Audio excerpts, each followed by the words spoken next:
Nah, ini boleh dicatat ini. Terdapat dalam kitab Tahqiqul Amali Fima Yanfa'u lil Mayyiti Minal Amali.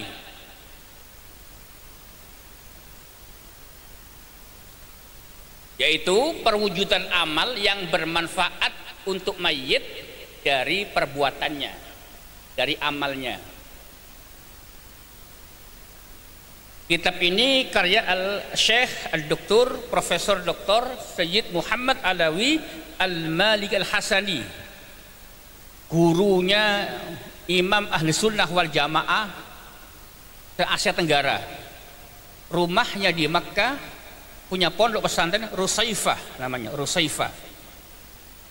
Sayyid Muhammad Alawi Al-Malik Al-Hasani, cucu Nabi dari jalur Hasan, doktornya 4 kali dan 4-4-nya terbaik. Nah, ketika beliau wafat di Saudi Arabia, Bu, itu ada aturan kalau orang dikuburkan tiap 3 tahun dibongkar, dipindahkan. Nah, beliau kena aturan itu. Ketika mau dibongkar, mohon maaf, kain kafannya masih utuh, dibuka, rambutnya masih basah, keningnya kayak berkeringat begitu. Akhirnya pada bertasbih, bertakbir para petugas pemakaman itu. Allahu Akbar, subhanallah, walhamdulillah, wala ilaha illallah, Allahu Akbar. Udah batallah pembongkaran makam itu, dan akhirnya beliau tidak dipindahkan. Pada tahun yang ke-6, 3 tahun kan? 3 tahun kedua, oh, kali-kali sudah hancur. Terus dibongkar lagi, utuh lagi, gitu Pak. Nah, ini pengarang kitabnya itu tuh, Tahqiqul Amal. Qala Rasulullah sallallahu alaihi wasallam, bahwa Nabi bersabda, al-mayyitu fi qabrihi kal ghariki. Mayit itu di dalam kuburnya seperti orang yang tenggelam. Di mayit itu di dalam kuburnya seperti orang yang tenggelam. Talhaquhu yantadhiru da'watan talhaqu min ibnihi au akhihi au sadiqihi, dan dia sedang menunggu doa.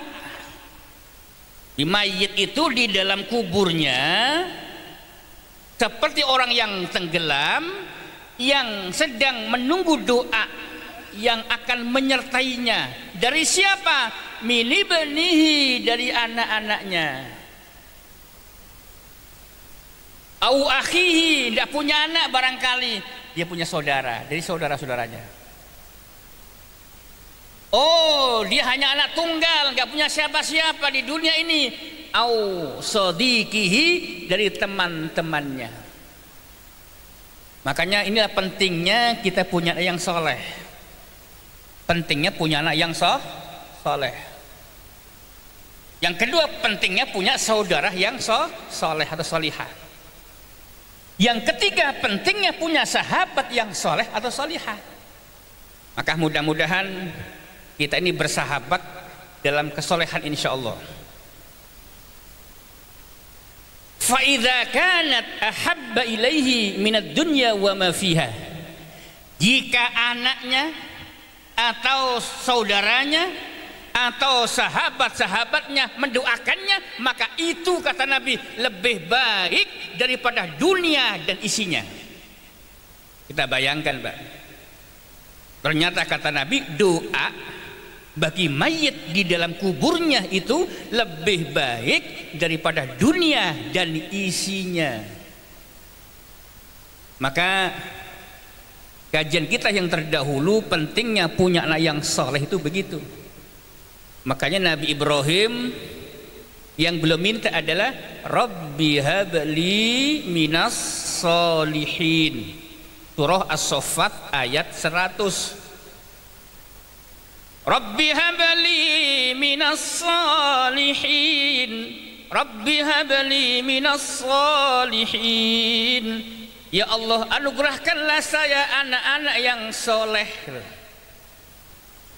Dalam surah Ibrahim sendiri ayat 40-41, Rabbi ij'alni muqimas salati wa min dzurriyyati rabbana wa taqabbal du'a. Ya Allah, jadikanlah saya dan anak cucuku termasuk orang-orang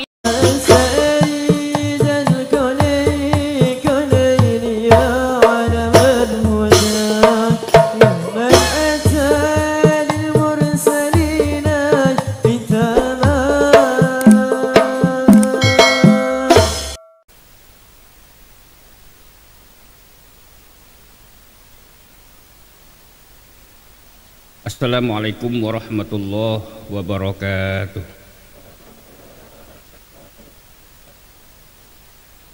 Innal hamdalillah nahmaduhu wa nasta'inuhu wa nastaghfiruh wa na'udzu billahi min shururi anfusina wa min sayyiati a'malina.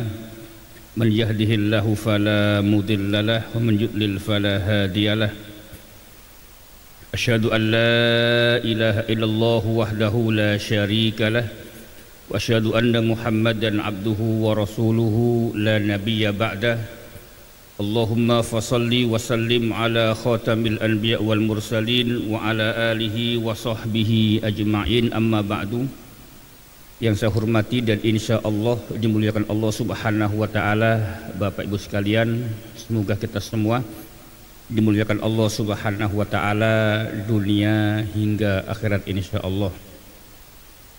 Tadi sudah dibuka oleh Pak Faid, langsung saja. Ada dua hadis yang sudah kita bahas,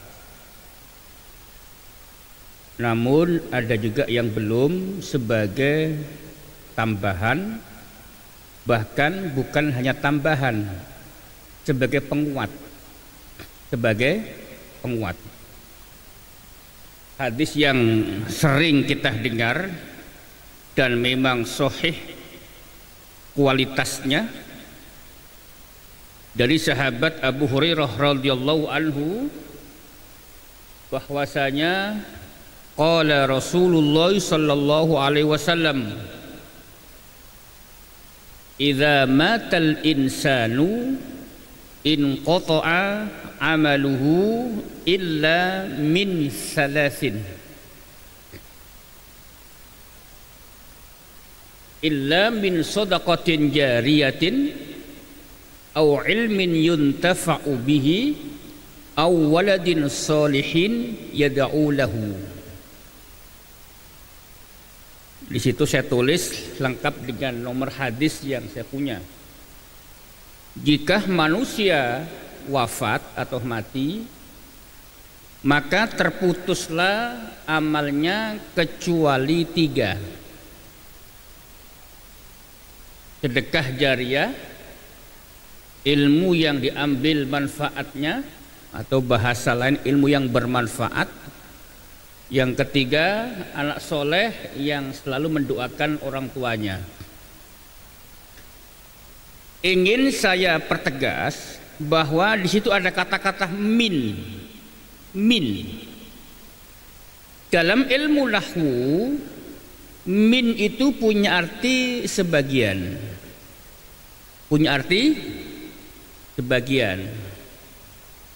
Nah, inilah bedanya kalau Bapak Ibu sekedar membaca terjemahnya dengan mengerti ilmu nahwu, sorof, dan sastra Arabnya. Makanya sama-sama baca ayat, kemudian Bapak Ibu membaca sebelah kanan atau kiri atau belakang terjemahnya, itu bagus. Tetapi bagi orang yang mengerti kedudukan nahwunya, sorofnya, sastranya, isi kandungannya itu akan lebih hebat lagi, lebih berkualitas lagi. Makanya pernah sahabat Umar bin Khattab radhiyallahu anhu, beliau setahun hanya khatam surah Al-Baqarah saja, setahun.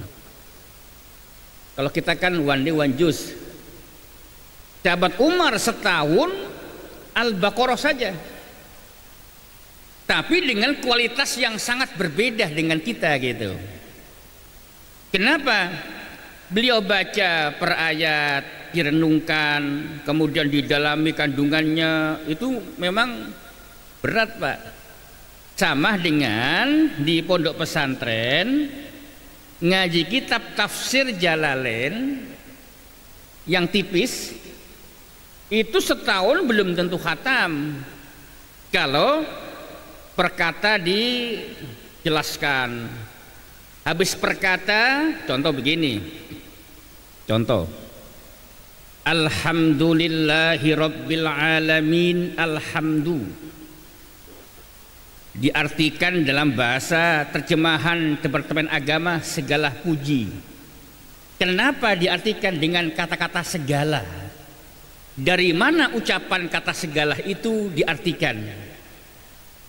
Kita lihat hamida yahmadu hamdan, berarti alhamdu adalah kalimat isim. Tanda isimnya adalah adanya alhamdu. Karena jika tidak ada al, bisa dibaca hamdun, hamdan, hamdin. Nah, ini memakan waktu Pak. Bahkan Al-Fatihah saja ngaji 2 jam kitab tafsir itu belum khatam gitu loh Pak. Apalagi yang satu Al-Baqarah. Makanya pantas kalau Umar bin Khattab setahun khatam hanya Al-Baqarah saja. Kenapa? Karena bacanya bukan hanya baca Bismillahirrahmanirrahim, alif lam mim, dzalikal kitabu la raiba fihi hudan lil muttaqin alladzina yu'minuna bil ghaibi wa yuqimunas salata wa mimma razaqnahum yunfiqun والذين يؤمنون بما أنزل إليك وما أنزل من قبلك وبالآخرة هم يوقنون أولئك على هدى من ربهم وأولئك هم المفلحون. Yang seperti ini 40 menit 1 juz. Tapi enggak seperti itu sahabat Umar bin Khattab membaca Quran, tidak. Nah, ini kenapa saya jelaskan seperti ini? Nah, ini namanya pendalaman materi. Dulu sepintas, sekarang sedikit agak kita dalami. Ada kalimat idza matal insanu in qata'a amaluhu illa min salasin. Ada kata-kata min. Jika anak cucu Adam atau manusia wafat, in qata'a, terputuslah, anhu, dari insan itu. Apa yang terputus? Amaluhu, amalnya, perbuatannya. Amal itu kan perbuatan. Illa min salasatin, kecuali 3. Nah, 3 di sini dalam benak kita sebagian saja disebutkan 3. Sebagian saja disebutkan 3 begitu. Apa yang sebagian itu? Sedekah jariyah. Ilmu yang bermanfaat dan anak soleh yang mendoakannya. Nah, anak soleh yang mendoakannya. Nah, lafaz soleh kenapa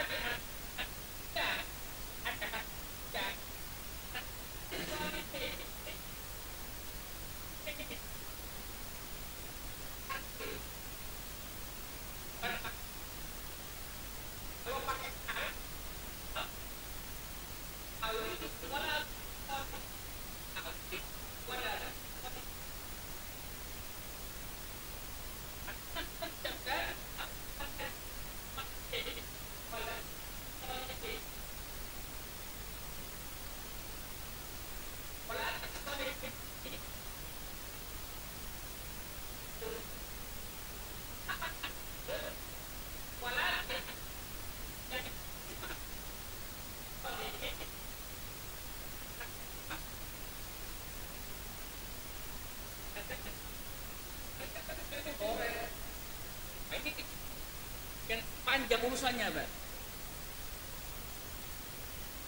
Yad'u lahu itu fi'il mudhari'. Ada sebuah teori nahwu yang berbunyi isim nakirah, kemudian setelahnya ada fi'il mudhari' itu punya makna yang atau sifat. Sehingga anak soleh itu punya sifat apa Pak Taufik? Sifatnya mendoakan orang tuanya. Belum disebut anak yang soleh kalau dia belum mendoakan orang tuanya gitu. Nah ini pendalaman materi seperti itu. Tapi nggak terlampau dalam hari ini ya, karena di depan saya kan sudah paham ya. Jadi yang disebut min di situ sebagian. Kenapa sebagian? Bukan hanya tiga, bukan hanya tiga. Dari mana kata min? Satu. Terus dalil bahwa sebagian saja hadis berikutnya Pak Faid. Nah,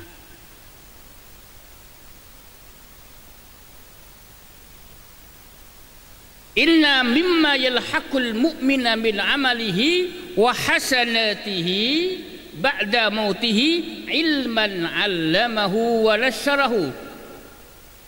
Nah, Nabi pun pada hadis ini menyebutkan min. Inna mimma itu mimma berasal dari kata min dan ma. Min dan ma. Min ma gitu. Min ma dimasukkan idgham bigunnah kan masih ketemu mim idgham bigunnah kan begitu. Sehingga dibaca mimma. Jadi asal muasal kata mimma itu minma. Inna mimma yalhaqul mu'mina. Nah, artinya sesungguhnya yang akan didapati oleh seorang mukmin dari amalan itu dalam benak kita dari sebagian amalan. Kenapa ada min? Ada min karena nanti pada hadis berikutnya yang ketiga ada lagi Pak gitu. Makanya orang yang suka ceramah hanya tiga. Kalau kata-kata hanya, ini yang saya katakan salahnya cukup farah. Bukan parah, farah. Kenapa? Karena dia nggak mampu membahasakan hadis-hadis Nabi dengan bahasa Arab yang betul, yang fasih. Fasih di sini bukan melafatkannya, tidak. Tapi fasih yang saya katakan fasih dalam hal menyampaikan kedalaman kandungan hadisnya gitu. Jadi sesungguhnya yang akan didapati oleh seorang mukmin dari sebagian amal dan kebaikannya yang ia lakukan setelah matinya adalah nih. Lanjut, Pak. Ilmu yang ia ajarkan dan ia sebarkan. Sama tadi kayak ilmu yang bermanfaat Pak ya. Ilmu yang ia ajarkan dan sebarkan. Nah, nanti kalau ada grup WA-nya di sini saya kirim ke Pak Faid nanti bisa diakses. Yang kedua anak soleh yang ia tinggalkan. Ada kemiripan kan Pak? Kalau tadi anak soleh yang mendoakannya gitu ya. Ini anak soleh yang ia tinggalkan. Yang ketiga, mushaf Al-Quran yang ia wariskan. Jadi seperti Bapak Ibu kalau di Mekah Madinah itu disarankan wakaf Al-Quran ya, untuk dibaca oleh jamaah haji dan umroh di sana. Nah jangan sampai kita seumur hidup belum pernah mewakafkan Al-Quran walaupun satu saja. Maka Ketika Bapak Ibu pulang kampung, yang di kampung itu masjid musolahnya cukup memprihatinkan, mushafnya, kalau di Al-Fajar saya lihat mushafnya bagus-bagus tuh, cakep-cakep. Itu cakep karena baru atau jarang dibaca? Nah, ini pertanyaan. 4, masjid yang ia bangun.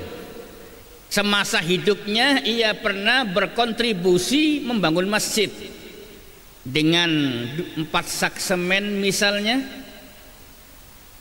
dengan kayu yang pernah ia beli, atau donasi yang dikumpulkan oleh panitia pembangunan. Di situ dibangun Masjid Al-Fajar. Atau kita yang tidak bantu uang tapi bantu bikin gambarnya, pemikirannya. Gak punya pemikiran, gak punya uang, bantu tenaganya. Nah, masjid yang pernah ia bangun. Yang kelima, rumah untuk Ibnu Sabil yang ia bangun. Rumah Ibnu Sabil yang ia bangun. Ini jarang ini berbunyi au baitan libnis sabili banahu, membangun rumah untuk Ibnu Sabil. Misal Bapak Ibu tinggal di Pantura, pulang kampung dari Cibitung ke Tuban misalnya, kota Tuban, lewat Pantura, indah kan, banyak masjid, tapi masjid itu tidak punya rumah singgah untuk para musafir yang dalam perjalanannya dia harus beristirahat. Nah, di situ ketika kita punya sedikit rezeki atau patungan Al-Fajar, nanti bikin wakaf rumah Ibnu Sabil Jamaah Al-Fajar Taman Aster Cibitung. Nah, gitu Pak. Kenapa? Sangat penting. Mungkin bagi bapak-bapak yang punya uang bisa ke hotel, bisa ke motel, hotel kecil, bisa ke losmen. Tapi bagi orang yang naik motor, kemudian panas kepanasan, hujan kehujanan, boro-boro ke hotel Pak, pulang pergi ngitung bensinnya habis berapa, makannya berapa. Nah, ini diperlukan rumah Ibnu Sabil. Ya, bagi saya meskipun gak punya uang, punya banyak santri. Santri saya kan ketika dari Bekasi, Cikarang ada, Karawang ada, Cirebon ada, Brebes ada, Tegal ada, Pemalang ada, Demak ada, semuanya ada. Dari enak mampir, Neng, Ustadz mau ya singgah di rumah kamu. Ya pasti disiapkan kan, nggak mungkin enggak. Tapi bagi orang yang pulang kampungnya atau perjalanannya uangnya pas-pasan, istirahat susah, yang kasihan adalah sudah bonceng istri, 2 anak, 1 motor, kan kasihan. Nah, ini butuh rumah singgah, namanya rumah wakaf Ibnu Sabil. 6, sungai yang ia alirkan, maksudnya beramal soleh membuat sungai. Nabi mengucapkan membuat sungai ini Pak, beliau ngomong ada di kota Madinah, di Jazirah Arab, tidak di Kabupaten Bekasi, tidak di Kalimantan, di Sumatera. Kenapa saya katakan tidak di kota Bekasi? Di Bekasi kita lahir sudah ada Kalimalang, Kali Bekasi, ya kan? Nah, air di Jazirah Arab itu hal yang sangat mahal Pak, sangat mahal. Tapi ternyata meskipun di Indonesia masih banyak orang yang kekurangan air bersih, disitulah kita wakafnya bukan air sungainya, bukan bikin sungainya, bikin sumur bor yang airnya bersih, jernih, bisa dimanfaatkan untuk warga sekitar konsumsi minum air bersih. Nah, di NTT yang pernah saya sampaikan dulu, awal kali Badan Wakaf Indonesia membuat wakaf berupa sumur itu satu kali bor sampai jadi 250 juta dan bisa diakses oleh satu RW. Di orang satu RW itu bisa minum dari situ, bisa nyuci dari situ. Tapi hari ini sudah mencapai angka 500 juta satu titik dan nanti bisa dimanfaatkan oleh satu RW. Nah itu di NTT Pak. Kalau di Bekasi nggak usah, kenapa? Sudah banjir. 7, sedekah yang ia keluarkan dari hartanya ketika ia sehat dan hidup. Coba ke teks hadisnya Pak, atas teks Arabnya. Nah itu, au shadaqatan akhrajaha min malihi fi sihhatihi wa hayatihi. Allah menyebut sedekah yang ia keluarkan saat ia hidup dan sehat. Karena banyak orang sedekah ketika sudah sakit. Kata Taufik, saya sedang sakit, besok mau operasi, tolong doakan kami dengan anak santri. Ini sedekah 10 juta ya. Sakit sedekah, boleh, bagus. Boleh kita sedekah saat sakit, boleh, bagus. Tetapi yang lebih afdol, sehat, hidup sehat, sedekah itu lebih afdol. Di sedekah tidak nunggu sakit, sedekah nggak nunggu di rumah sakit. Kita kan nggak apa faid, Ustaz saya bisa operasi, tolong doakan sama anak santri supaya operasinya lancar, sukses, sehat. Sedekah 100 juta. Nah, itu sedekah nunggu sah? Boleh. Sah, bagus. Tetapi yang lebih afdol kita sedekah saat hidup dan sehat. Gitu, Pak. Yang ngomong bukan saya, Nabi. Lihat, Pak, ke belakang. Nah, ini hadisnya. Rawahu Ibnu Majah nomor hadis 242, Al-Baihaqi dalam kitab Syu'bal Iman. Hadis ini disahihkan oleh Ibnu Khuzaimah dan dihasankan oleh Al-Mundhiri. Maksudnya hadis ini dinilai 2 oleh para ahli hadis terdahulu. Sebagian mengatakan hadis ini sahih, sebagian hasan, gitu Pak. Baik, langsung. Nah ini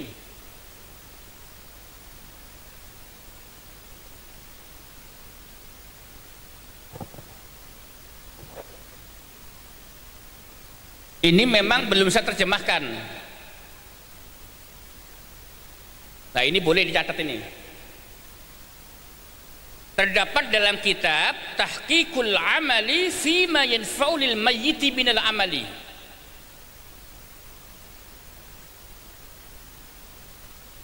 Yaitu perwujudan amal yang bermanfaat untuk mayit dari perbuatannya, dari amalnya.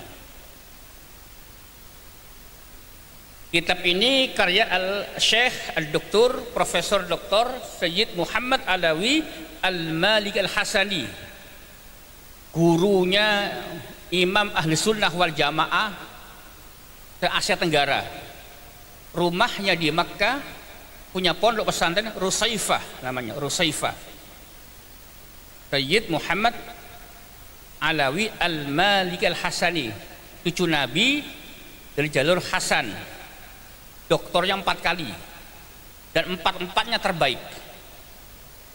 Nah ketika beliau wafat di Saudi Arabia Bu, itu ada aturan kalau orang dikuburkan tiap 3 tahun dibongkar, dipindahkan. Nah beliau kena aturan itu. Ketika mau dibongkar, mohon maaf, kain kafannya masih utuh, dibuka, rambutnya masih basah, keningnya kayak berkeringat begitu. Akhirnya pada bertasbih, bertakbir para petugas pemakaman itu. Allahu Akbar, subhanallah, walhamdulillah, wala ilaha illallah, Allahu Akbar. Udah batal lah pembongkaran makam itu, dan akhirnya beliau tidak dipindahkan. Pada tahun yang ke-6, 3 tahun kan? 3 tahun kedua, oh kali-kali sudah hancur. Terus dibongkar lagi, utuh lagi, gitu Pak. Nah ini pengarang kitabnya itu tuh, Tahqiqul Amal. Qala Rasulullah sallallahu alaihi wasallam, bahwa Nabi bersabda, al-mayyitu fi qabrihi kal ghariki. Mayit itu di dalam kuburnya seperti orang yang tenggelam. Di mayit itu di dalam kuburnya seperti orang yang tenggelam. Talhaquhu yantaziru da'watan talhaqu min ibnihi au akhihi au sadiqihi, dan dia sedang menunggu doa.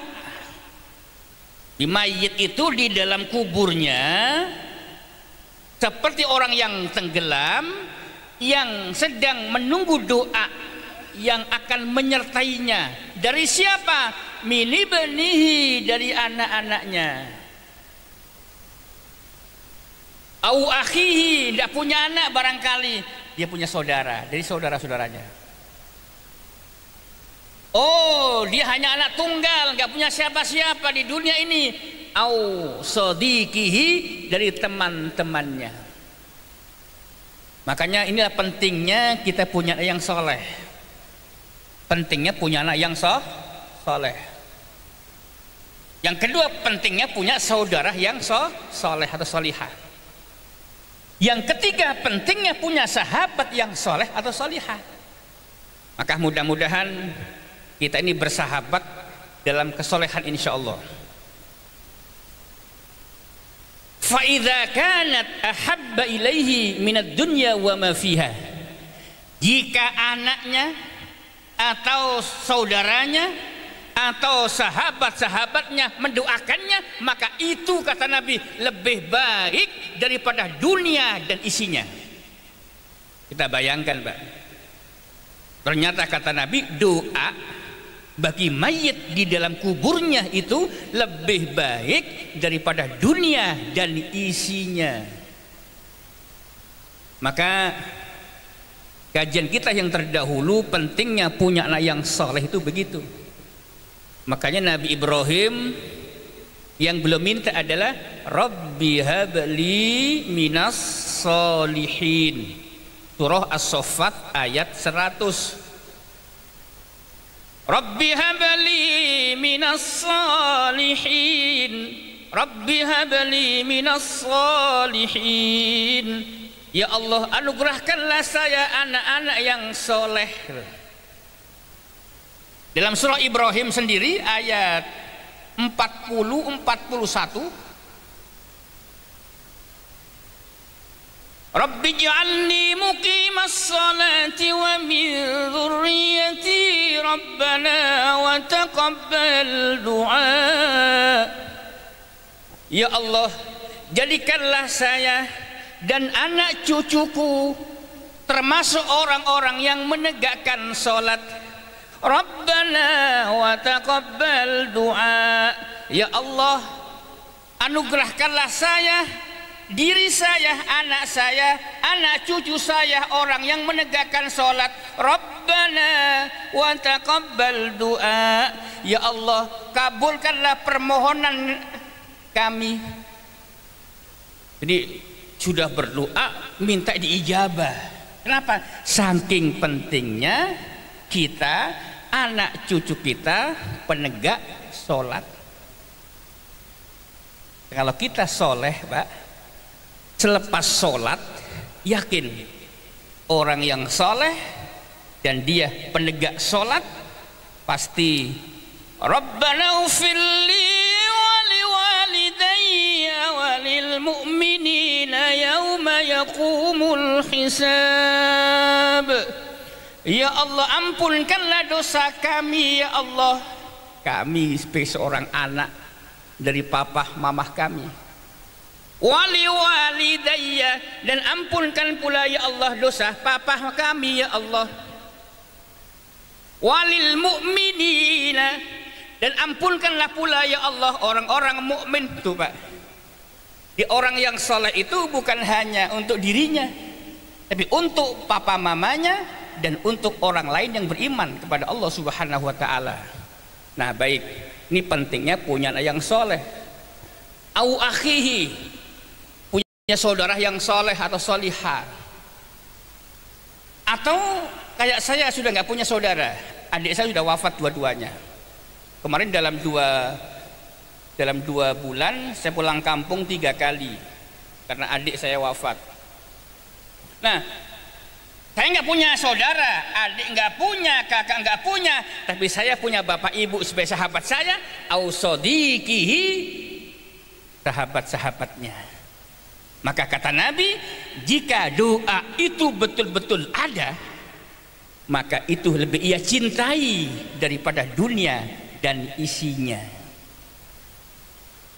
Makanya pengajian hari Kamis ya sini, yang di warga itu penting Pak. Pertahankan itu pengajian Kamis malam Jumat dari rumah ke rumah, itu sangat penting. Satu, mengamalkan ini, mengamalkan hadis ini, mendoakan kita sendiri, orang tua kita, saudara kita. Yang kedua, silaturahim, kan gitu. Baik, hadis yang berikutnya, an Abi Hurairah radhiyallahu anhu qala anna Rasulullah sallallahu alaihi wasallam qala, bahwasanya Nabi bersabda, innallaha la yarfa'ul 'abda darajata, sesungguhnya Allah betul-betul itu dari inna dan la, inna dan la pendek. Sesungguhnya Allah betul-betul akan mengangkat derajat seorang hamba, la yarfa'ul 'abda darajata, meninggikan kedudukan kemuliaan seorang hamba. Fayaqulu ay rabbi in anna li hadhihi darajah, dan nanti ada di alam barzakh, di alam kubur, ya Allah, dari mana aku dapatkan kemuliaan setinggi ini ya Allah? Ya Allah, dari mana aku peroleh kemuliaan setinggi ini ya Allah? Fayaqalu, dijawab, bi istighfari ibnik, bacaan langsungnya bistighfari ibnik, engkau mendapatkan kemuliaan di alam kubur ini, di alam barzakh ini, dari engkau awal wafat sampai nanti hari kiamat tiba, itu karena istighfar anakmu. Saya baca perkata bi istighfari ibnika, disebabkan istighfar anakmu untukmu. Bagaimana bunyi istighfar anak kepada orang tuanya? Rabbighfirli wali walidayya, gitu Pak. Rabbighfirli wali walidayya. Atau bapak ibu karena makamnya dekat, umpama seminggu sekali ke makam, 5 waktu sudah pasti Rabbighfirli wali walidayya. Bahkan nggak hanya 5 waktu barangkali. Pas Sabtu libur kerja, Ahad libur kerja, ziarah ke makam orang tua bapak dulu. Allahumma ighfir lahu warhamhu, ini Allahumma ighfir lahu itu istighfar kita kepada Allah untuk orang tua kita. Gantian ke makam ibu kita, Allahumma ighfir laha. Ini maka dengan hanya firlahu atau rabbighfirli wali walidayya, orang tua kita mendapatkan tingginya kemuliaan dari Allah di alam kuburnya. Itu baru istighfar loh Pak. Baik, yang terakhir, anna rajulan min Bani Salamah qala, seorang sahabat laki-laki dari Bani Salamah. Bani Salamah itu Nabi punya istri disebut Ummu Salamah. Ummu Salamah. Terus Ummu Salamah sebelum dinikahi Nabi punya suami berjulukan Abu Salamah, karena mereka berdua punya anak namanya Salamah. Nah, ketika Abu Salamah wafat, Nabi menikahi Ummu Salamah. Dan bahkan ketika Nabi mendengar Abu Salamah wafat, Nabi langsung ke rumah bertakziah. Dalam kitab Sahih Muslim nomor hadis 920, Nabi datang ke rumah Abu Salamah, kemudian Nabi berkata kepada para sahabatnya yang berbunyi, la tada'u ala anfusikum illa bi khairin. Hei para sahabat, janganlah kalian berdoa kecuali doa yang baik. Kemudian Nabi menjelaskan lagi bahwa fa innal malaikata yu'minuna ma taqulun. Kalau berdoa untuk kalian, doalah yang baik, kata Nabi, karena sungguh malaikat itu akan mengaminkan apa yang engkau minta. Makanya kata orang dulu kan ini, jangan ngomong yang nggak bagus, itu doa. Itu benar, itu benar. Karena malaikat lewat. Nah, yang disebut Nabi bukan malaikat lewat, malaikat akan mengaminkan doa kita. Makanya jangan gampang berkata buruk. Fa innal malaikata yu'minuna ma taqulun, karena sungguh malaikat itu, kata Nabi, mengaminkan apa yang kau ucapkan. Nah, setelah itu Nabi berdoa, Allahumma ighfir li Abi Salamah, ya Allah ampunkan dosa Abu Salamah, warfa darajatahu, tinggikan derajatnya sampai selesai. Yang indah itu adalah kuburannya belum dibuat, lubang makam belum digali, Nabi berdoa, wafsah lahu fi qabri, ya Allah lapangkanlah untuknya kuburnya, wa nawwir lahu fihi, dan sinari ia dalam kuburnya. Kubur belum dibuat tapi Nabi sudah berdoa seperti itu.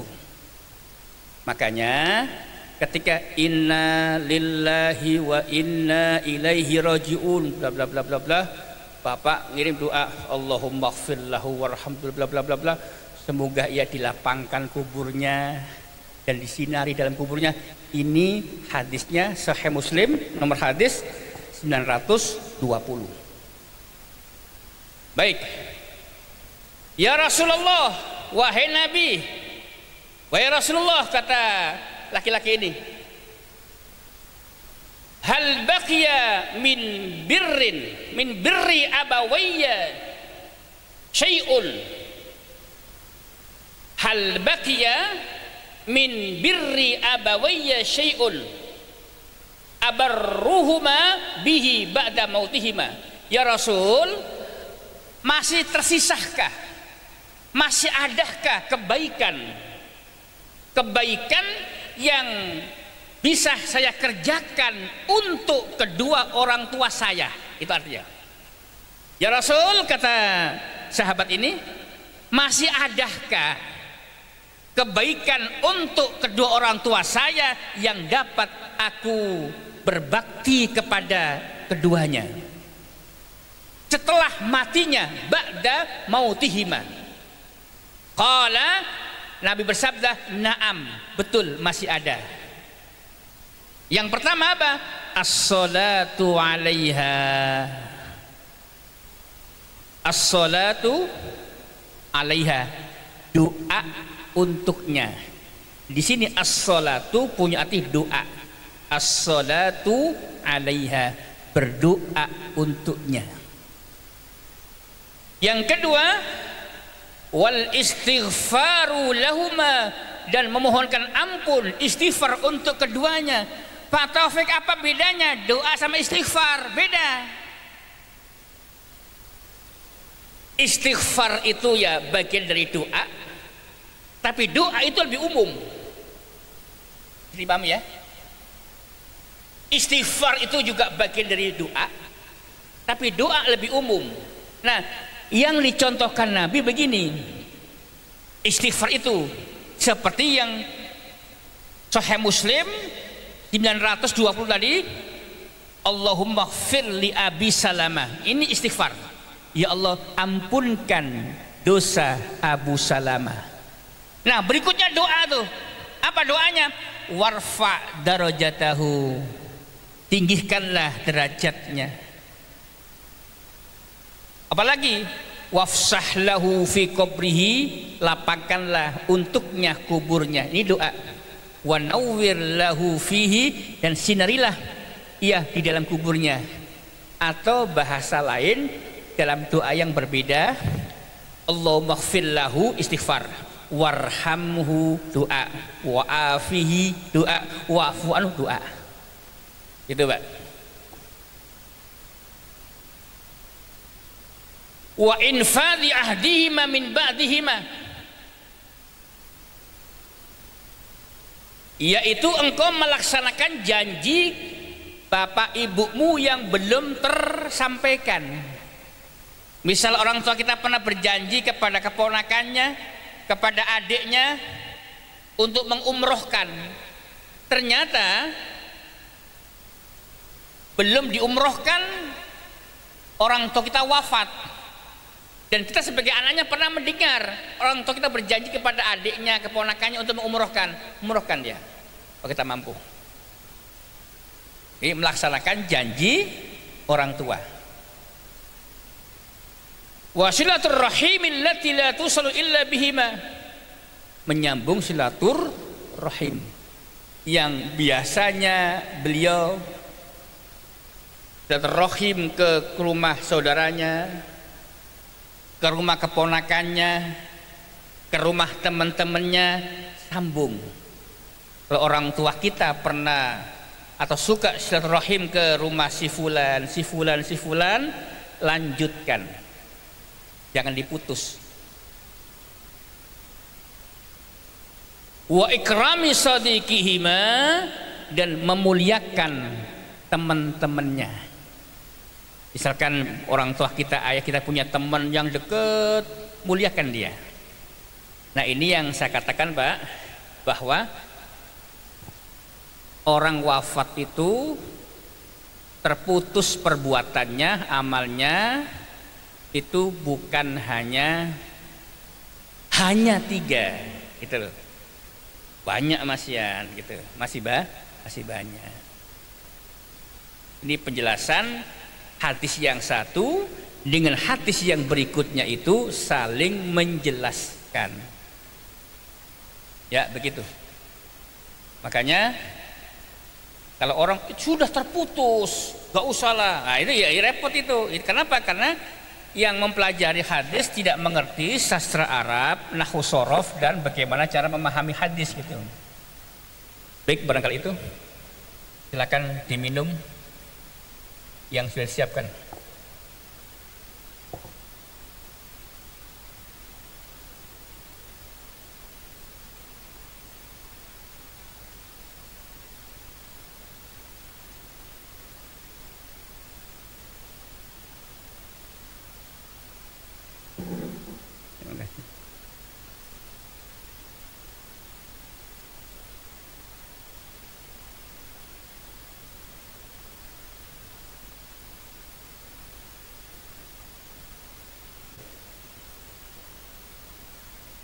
Mohon doanya, saya tadinya mau izin, sakit gigi.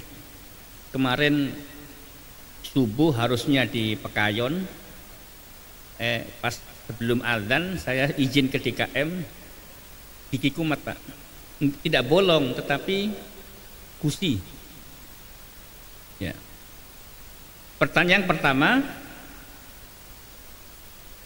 bila kita mengadopsi anak perempuan, apakah bila dia dewasa harus menutup aurat bagaimana orang yang bukan mahramnya, atau bisa seperti anak kandung sendiri. Oh tidak, anak adopsi itu tetap anak orang lain, anak orang lain, dan dia berhukum ajnabi. Ajnabi itu orang asing yang bukan mahram kita. Mahram itu orang yang haram dinikahi, seperti kita suami istri kedatangan nih adik kandung kita, orang tua kita, bibi kita, baik bibi dari bapak atau ibu, karena bibi dari bapak itu namanya ammah, kalau bibi dari ibu kholah begitu, atau paman kita, pakde kita, uwak kita, itu mahram namanya. Atau keponakan kita kan haram menikah dengan keponakan nikah dengan bibinya itu haram, nah itu namanya mahram. Ada juga haram lil musahara, haram karena perbesanan. Saya punya istri namanya si A, istri saya punya saudara perempuan B. Nah, saat ini saya haram menikahi dua wanita sekaligus. Haram. Misalkan Pak Faid menikah saudara kandung 4 kayak Raden Wijaya begitu, pendiri Mojopahit, itu kan langsung 4 tuh. 4-4-nya itu adalah adik kakak. Ini haram. Bolehnya Pak Faid kalau isi yang pertama wafat nikah adiknya boleh, wafat lagi adiknya lagi boleh gitu ya. Itu namanya haram lil musahara. Jadi anak kandung berbeda dengan anak adopsi ya, berbeda sekali. Bagaimana hukumnya? Maka ibu-ibu kalau punya anak adopsi laki-laki sudah akil balik, jangan dicium. Ibu juga jangan memperlihatkan auratnya gitu. Atau bapak-bapak punya anak adopsi perempuan, ya sama juga. Aurat anak perempuan ini wajib ditutupi di depan bapak angkatnya. Kenapa? Dia boleh menikah. Umpama istri kita meninggal, kita boleh menikahi anak ini, terkecuali istri kita pernah menyusuinya, maka menjadi bukan anak adopsi lagi, anak susuhan. Itu rodoah namanya. Makanya jangan gampang-gampang nyusui anak, Bu ya. Nah itu bener, jangan gampang-gampang gendong anak tetangga disusuin. Catat Pak, kalau istri kita pernah menyusui, maaf panggil Mas misalnya, tadi saya nggak sengaja menyusui si fulan, catat saksikan bahwa ini anak rodoah kita yang nanti ketika dia cantik, kita punya anak ganteng, haram menikah. Kenapa? Pernah kita susui, sehingga dia dengan anak kandung kita namanya saudara susuan. Makanya kalau mau nyusui pikir-pikir dulu. Baik, jadi gitu ya hukumnya. Ketika bapak ibu wafat, maka anak rodoa, anak angkat tidak punya hak waris. Pak Ustadz, saya sangat sayang kepada dia, bikin wasiat, atau menghibahkan harta, sebagian harta kita sebelum kita wafat, gitu. Sebelum kita wafat menghibahkan. Jadi itulah bedanya. Kalau hibah itu diberikan di saat kita masih hidup, kalau warisan dibagikannya setelah kita wafat, gitu. Nah, bapak ibu sangat sayang sekali. Ya emang harus sayang, kan konsekuensi kita pengen menyayangi anak, kita nggak punya anak misalnya, atau punya anak tapi pengen nambah lagi momongan kita tadi dengan jalur adopsi, sayangi, tapi hukum tetap berlaku, gitu. binnya nggak boleh dibinkan suami ibu-ibu. Kita ngadopsi anak namanya Siti, suami namanya Taufik, Siti bin Taufik, nggak boleh, tetap bin bapaknya siapa tadinya, nanti bermasalah. Baik, itu. Yang kedua, di dalam doa iftitah sudah baku, bolehkah kita tambahkan? Jangan ditambah karena sudah baku. Kalau bervariasi iya banyak. Doa iftitah itu minimal ada 7. Ada 7 dari Nabi. Pilih satu di antara 7 itu, silakan. Gabung boleh aja, silakan. Nah, kapan kita bisa menambah doa? Waktu sujud. Waktu sujud. Misalkan subhana rabbiyal a'la wa bihamdi, subhana rabbiyal a'la wa bihamdi, imam masih sujud, perbanyak doa. Bisa dalam hati, bisa dilafadzkan, tapi lafadznya dengan bahasa Al-Qur'an dan bahasa hadis. Rabbi habli minas sholihin, Rabbi ja'alni muqimas sholati wa min dzurriyyati rabbana wa taqabbal du'a. Itu boleh. Tapi jangan begini. Duh Gusti Allah, jangan pakai bahasa itu, jangan. Baik, itu Bu ya.